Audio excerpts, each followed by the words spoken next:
Welcome to Fearless Motivation Fitness. Today I'm going to run you through the pull-up, correct technique, and the progression of how you can get from 0 pull-ups, never done one before, to our first pull-up and beyond.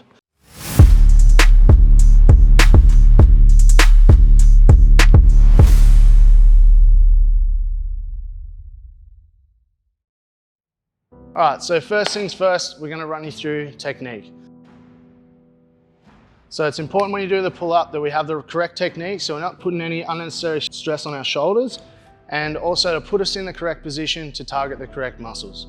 We want to put our hand position just wider than shoulder width apart. We're going to go overhand. What we want to do is we want to focus on pulling our chest to the bar.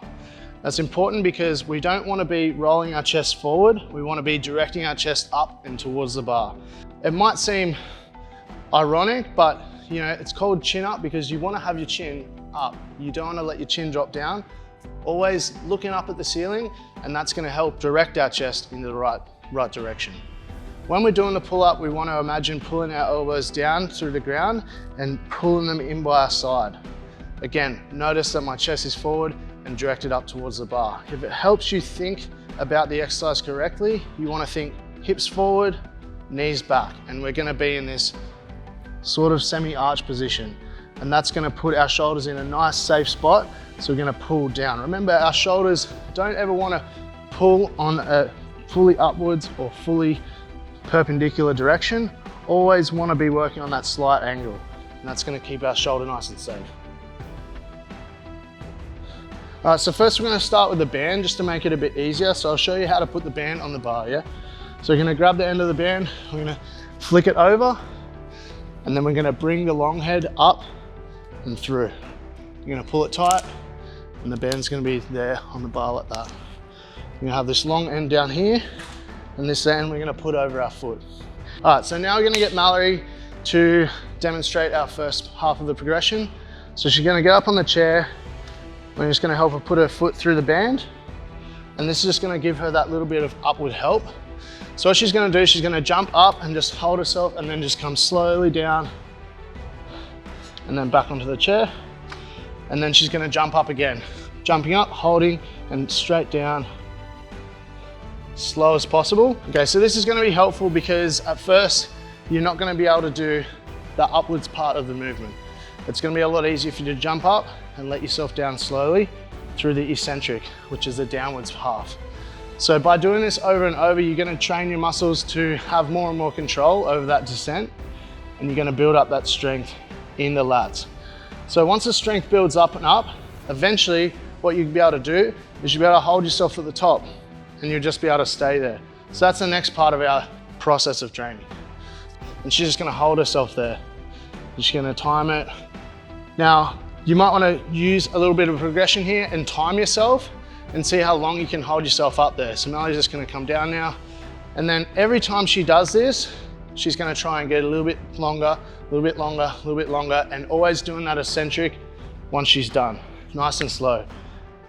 Once you can do that, you want to try and bring it down, hold, bring it down, hold, bring it down, hold, and just practice holding it in each different section of the movement. It's going to train our muscle to be strong in all the different positions. So eventually what we can do is stop and try and pull ourselves back up. It's going to be a slow process, but practice, practice, practice, and eventually that strength will allow you to progress to the next stage.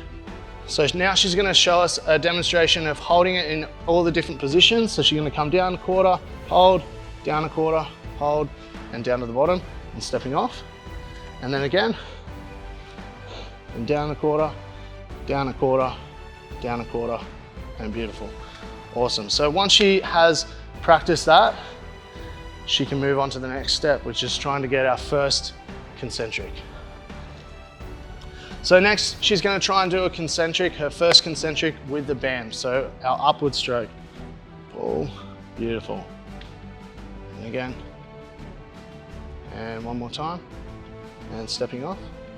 So once Mallory can do that for a set of 10, 12, when she feels comfortable, she can take the band off, and we can start doing all of those progressions step by step without the band.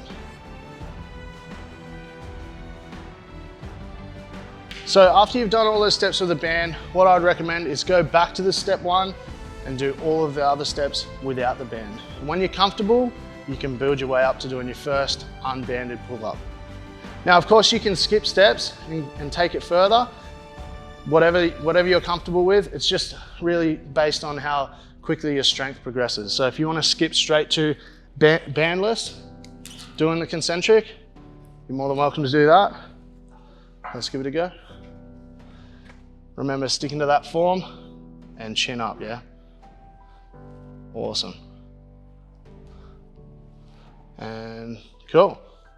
So that's it. That's our step-by-step on how to do our first unbanded pull-up. Just remember, take your time. It's not easy. So just consistency, little step-by-step every day. Drop a comment down below. Let us know what you think. Like, subscribe, and I'll see you next time.